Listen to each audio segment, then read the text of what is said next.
Petit café les amis, j'ai débloqué toutes les maisons dans Forza Horizon 6 et on va les découvrir ensemble, de la moins chère à la plus chère. Elles débloquent à chaque fois des garages bien précis, des nouvelles capacités et elles sont toutes à des endroits précis. Je vais vous expliquer comment les débloquer, comment les afficher sur la carte et ensuite on va voir si ça vaut le coup de les acheter ou pas. Il y en a 8 au total et certaines coûtent plusieurs millions et ne valent pas la peine. On va voir tout ça ensemble. Dites-moi dans les commentaires parmi ces maisons lesquelles ou laquelle vous préférez. Et pour ne pas rater les prochaines vidéos sur Forza Horizon 6, pensez bien à vous abonner à cette nouvelle chaîne dédiée aux jeux de course, le gros pouce bleu également. Et toutes les vidéos de Forza Horizon 6 seront dans une grande playlist, le lien est dans la description. Et puis écoutez, c'est parti, on y va. Déjà première question importante, comment est-ce qu'on débloque les maisons puisque vous ne pouvez pas directement prendre votre voiture, vous rendre au bon endroit et acheter les propriétés. Il faut déjà les débloquer et ensuite elles s'affichent sur la carte et c'est à ce moment là que vous pourrez les acheter. Comment est-ce qu'on les affiche sur la carte? Eh bien c'est comme beaucoup d'autres choses dans le jeu, vous devez progresser, mais pas dans le Festival Horizon, dans la deuxième partie, c'est-à-dire la découverte du Japon. Cette deuxième barre de progression qui vous permet d'obtenir des tampons d'ailleurs, eh bien c'est en obtenant la totalité des tampons que vous pourrez débloquer la totalité des maisons. Et pour obtenir les tampons, eh bien vous devez faire des activités qui vous ramènent non pas des points pour le festival, mais des points pour le Japon. C'est ces petits icônes en rouge effectivement, et pour faire ça, il y a plusieurs techniques. Soit vous faites toutes les courses qui rapportent des points pour le Japon, par exemple on a les toge. On a les courses de rue qui s'afficheront donc également au fur et à mesure que vous progressez dans le jeu. On a également de détruire toutes les mascottes qui sont en très grand nombre dans le jeu bien sûr. Et puis dernièrement il y a aussi les histoires qui sont des quêtes secondaires un peu longues à faire mais qui ramènent souvent pas mal de points. Dernièrement il y a également les petits boulots que vous pouvez faire à Tokyo comme la livraison de repas qui ramènent également pas mal de points. Et c'est en faisant tout ça que vous finirez par débloquer de nombreuses choses sur la carte qui s'afficheront au fur et à mesure et notamment les maisons. Et il est temps justement d'aller découvrir toutes les maisons que vous pouvez obtenir. Et la première elle est débloquée automatiquement mais elle cache quand même quelques petites choses qu'il faut bien comprendre. C'est bien entendu la maison de Mei qui sera donc directement à la sortie de la ville de Tokyo tout au nord ici. C'est une maison que vous débloquerez tout simplement au tout début du jeu et c'est à partir de là que vous débloquerez la capacité pour acheter ou vendre les voitures au salon auto puisque chaque propriété va débloquer un avantage précis. On va y revenir dans un instant. Mais déjà pour parler un petit peu de la maison en elle-même, donc elle est vraiment dans une zone un petit peu semi-résidentielle, semi-industrielle au large de Tokyo. C'est peut-être pas la zone la plus intéressante. Son accès se fait directement ici par un petit chemin de gravier et vous avez directement ici donc la petite maison. C'est une maison qui est juste à côté d'un garage également, donc l'ambiance est quand même plutôt cool pour une première maison de départ. Ça reste sympa mais on va pouvoir rapidement passer au niveau supérieur. Mais ce n'est pas tout puisqu'il faut savoir que chaque maison donc permet de visiter le garage. Un garage que vous pouvez ensuite modifier et c'est vraiment un point hyper important à connaître dans Forza Horizon 6, c'est que vous êtes vraiment capable de déplacer plein de choses, que ce soit votre personnage mais également l'apparition des meubles. Vous pouvez mettre plusieurs voitures également dans le garage. Pour ça vous devez tout simplement aller trouver tout au bout les marqueurs de garage et ce garage il est pas si mal de base puisqu'il est déjà à peu près rangé et bien organisé puisque vous allez pouvoir retrouver une petite zone salon et plein de matériel un petit peu partout et si vous voulez ajouter des objets, modifier, enlever des choses, c'est totalement possible pour faire votre propre garage que vous pouvez ensuite sauvegarder. Vous pouvez faire plusieurs versions et choisir les voitures que vous pouvez exposer ensuite à l'intérieur. C'est pas mal pour un gros garage pour cette maison de départ. Deuxième propriété que vous pouvez acheter, il s'agit de la maison Yashiki et c'est vraiment un truc hyper intéressant à acheter puisque ça va vous ramener à un endroit incroyable pour vraiment pas grand chose. C'est une maison qui se trouve un peu plus au nord effectivement de la région de Tokyo et ça va vous permettre notamment de débloquer un point, c'est la construction de propriété. Alors déjà il faut se rendre dans la zone, l'accès se fait par une petite route secondaire juste ici à côté de la route principale et vous allez avoir une cinématique à chaque fois que vous allez rentrer dans cette propriété. C'est la seule à avoir ça tout simplement parce que cette propriété va débloquer une grosse fonctionnalité de construction. Déjà quand vous allez arriver dans la zone, avant même de l'acheter, vous devez avoir un peu le tutoriel tout simplement pour libérer le passage. Ça vous permettra de comprendre que vous pouvez littéralement enlever tous les objets qui sont gênants un petit peu partout, etc. Et ensuite, vous pourrez acheter la propriété avec 10 000 crédits. Et seulement 10 000 crédits, c'est vraiment pas grand chose par rapport à la possibilité que ça ouvre. Puisqu'effectivement, maintenant, à tout moment, vous aurez la possibilité de construire des choses dans toute la zone qui est disponible ici. Alors déjà, la priorité, c'est déjà un peu de faire le ménage, effectivement, devant votre maison, puisqu'il y a plein d'objets, un petit peu déchets, etc. Donc hop, vous enlevez tout ça et vous repartez à zéro. Et d'ailleurs, on peut voir la maison qui est directement ici. Alors la maison ne paye pas de mine, c'est clairement une espèce d'ancienne grange effectivement. De mon côté je suis allé placer une moto devant histoire d'agrémenter un petit peu la chose, mais après vous avez une très jolie zone à vous. Vous avez toujours le garage à 4 portes qui est à côté que vous pouvez également visiter d'ailleurs et agrémenter un petit peu. Donc là aussi il y a quelques objets qui peuvent prendre de la place pour d'autres voitures, donc n'hésitez pas à enlever tout ça et ensuite à mettre plusieurs emplacements pour ranger vos belles voitures, mais c'est globalement le même garage qu'avant. Mais c'est clairement pas le plus intéressant là-dedans, puisque ce qu'il faut bien comprendre, c'est que ce n'est pas simplement la petite zone devant votre maison et autour qui est utilisable, c'est vraiment une énorme zone derrière qui est totalement immense et que vous pouvez voir d'ailleurs sur la carte, un espèce de gros QG que vous allez pouvoir totalement aménager comme bon vous semble en mettant mais énormément de choses, des routes, des rampes, des immeubles et ça, eh bien, comme bon vous semble. Alors il y a quand même une limitation en termes de pourcentage d'utilisation de la zone, il y a quand même quelques petites limitations, mais quand même ça reste, eh bien, selon moi, une zone absolument incroyable que vous devez impérativement débloquer pour vous faire un QG incroyable. C'est vraiment juste dommage que la maison soit pas très jolie, mais après vous pouvez faire semblant que c'est pas votre maison et mettre d'autres bâtiments un peu plus loin, comme par exemple des immeubles, etc. Et c'est la seule propriété qui a ça, c'est presque dommage d'ailleurs parce qu'on aurait bien aimé faire pareil mais avec les autres effectivement. Donc allez vite débloquer cette deuxième propriété pour 10 000 crédits qui devrait s'afficher assez rapidement effectivement. Troisième propriété que vous pouvez débloquer dans Forza Horizon 6, il s'agit de la maison Minka qui va se trouver tout à l'est de la zone, au bord de l'eau effectivement, donc plutôt prometteur et ça va déjà monter un petit peu plus en tarif puisque c'est une maison que vous pourrez acheter avec 450 000 crédits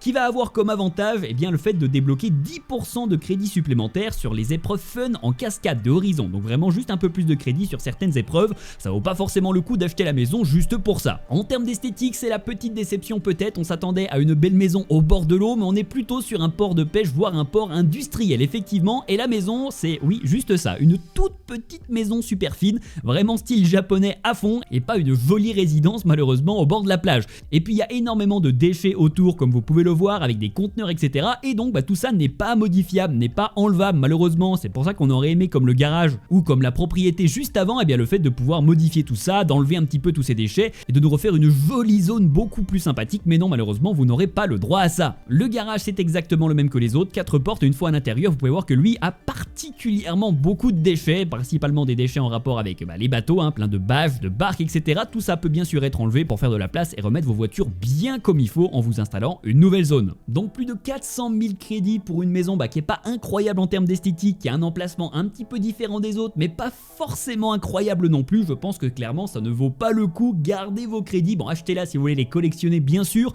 mais c'est clairement pas la priorité. On va passer à la suivante, et sans doute déjà beaucoup mieux puisque quatrième propriété, on a le chalet de montagne d'Akusan qui va donc se trouver bien entendu tout au nord de la carte dans la région enneigée effectivement et que vous pourrez acheter pour 635 000 crédits qui va débloquer l'avantage d'obtenir notamment et bien là aussi des crédits supplémentaires mais cette fois-ci lors des épreuves de Horizon Life, un peu plus intéressant effectivement. Et donc ce chalet de montagne il sera accessible effectivement dans la montagne, le chemin d'accès est un chemin en gravier, vous n'aurez pas une route qui mène directement à votre maison et puis en plus la route est assez longue, pour y aller il faudra peut-être utiliser le voyage rapide. Cependant clairement la localisation là fait déjà beaucoup plus rêver, on a directement la maison ici au pied d'une montagne avec le mont Fuji directement visible à l'arrière et ça fait plaisir. On a donc une petite cour à l'entrée, une vraie zone plutôt sympa devant avec des tables effectivement pour s'installer convenablement. Juste à côté on a donc le garage à côté de la maison qui est un peu plus grande avec les effets de pierre, c'est sympa. Ils ont mis une moto directement devant également, c'est plutôt cool et surtout c'est plutôt propre. Et puis vous avez quand même une vue absolument extraordinaire depuis votre maison et juste à côté il y a également un très joli lac de montagne pour aller prendre des photos de vos voitures, c'est quand même plutôt sympa également. Et puis c'est une maison qui va passer au niveau supérieur puisque vous aurez la possibilité d'exposer 4 voitures à l'intérieur, donc un peu plus d'emplacement pour votre garage, c'est plutôt cool même si le garage ressemble exactement aux autres, c'est juste que vous avez la possibilité de placer un peu plus de voitures. Il y a toujours quelques déchets, ici vous pouvez voir qu'il y a énormément de motos qui sont entassées à gauche à droite et là aussi vous pourrez faire le ménage si vous voulez placer vos voitures convenablement et vous faire un vrai garage.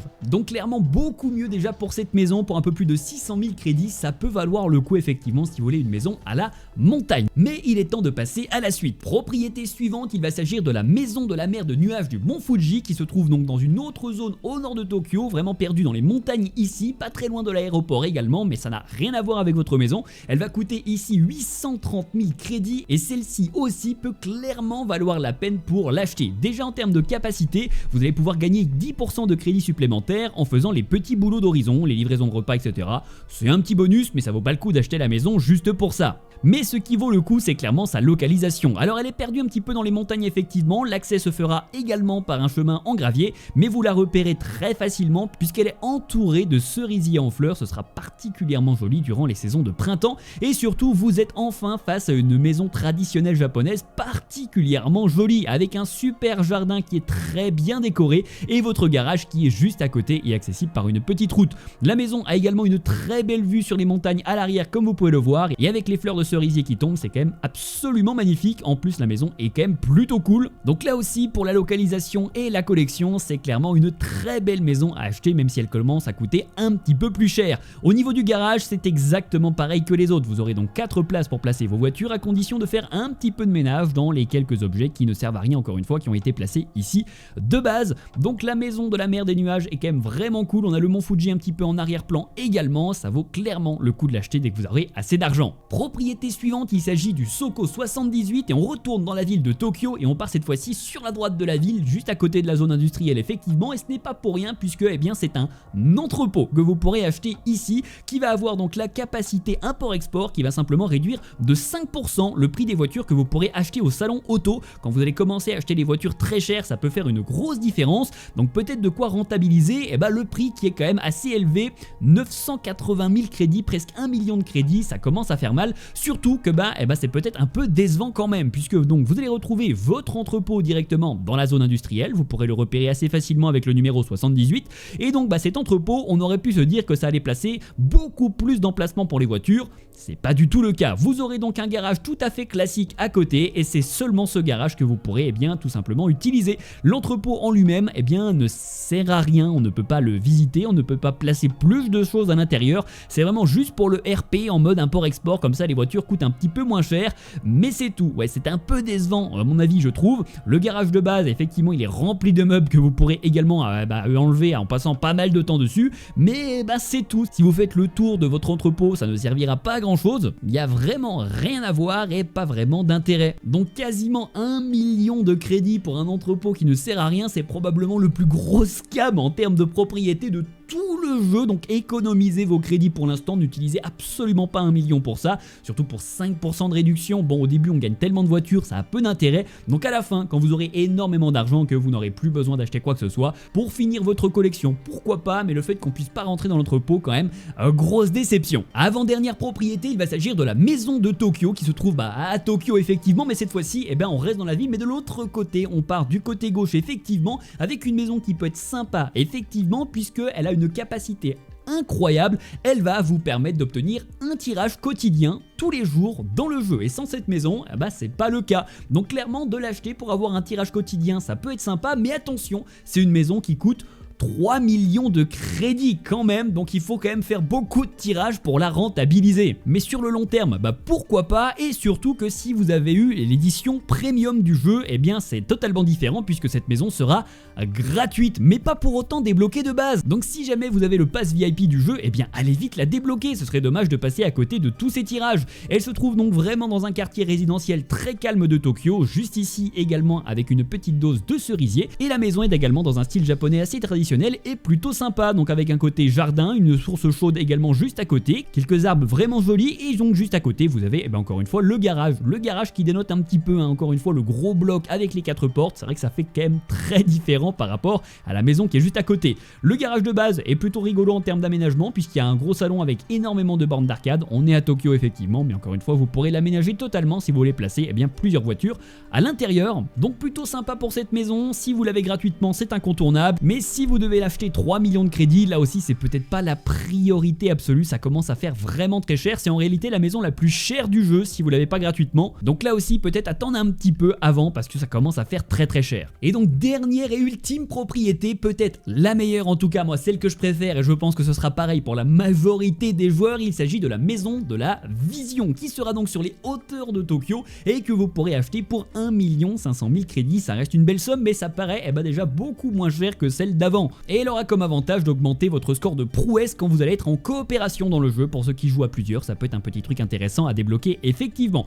Et la maison en elle-même, elle est accessible dans les montagnes au nord de Tokyo par une grande route effectivement, et vous avez votre propre entrée privée juste ici qui est absolument incroyable et d'ailleurs qui fait face au mont Fuji, c'est-à-dire que quand vous allez sortir de votre propriété, vous allez directement voir le mont, c'est incroyable, mais c'est loin d'être la seule surprise puisque dès que vous allez arriver devant la maison, vous aurez une magnifique vue sur tout Tokyo avec la Tokyo Tower que l'on voit au fond, on est clairement sur une maison en mode GTA ici, hein, clairement. D'ailleurs le design est fait un petit peu penser également à un design ultra moderne qui est vraiment très joli. Mais ce n'est pas tout, puisque vous aurez donc également le droit au garage annexe qui est juste à côté. C'est toujours le même garage malheureusement avec les 4 portes. On a le joli petit escalier qui descend dans la maison jusqu'à votre garage. Finalement c'est uniquement ça dont on a besoin dans le jeu. Et le garage en lui-même, ce sera exactement la même chose. Il est bien aménagé quand même au début avec quelques outils intéressants, quelques motos et une caravane. C'est plutôt intéressant, on n'a même presque pas envie de le bouger, sauf si vous voulez mettre encore plus de voitures. En plus elles sont bien rangées de base, donc c'est quand même plutôt sympa pour ce garage. C'est juste dommage pour l'une des maisons les plus incroyables du jeu de ne pas avoir eu un garage avec encore plus de place. Ça aurait été bien de pouvoir mettre non pas 4 mais peut-être 8 voire 10 voitures,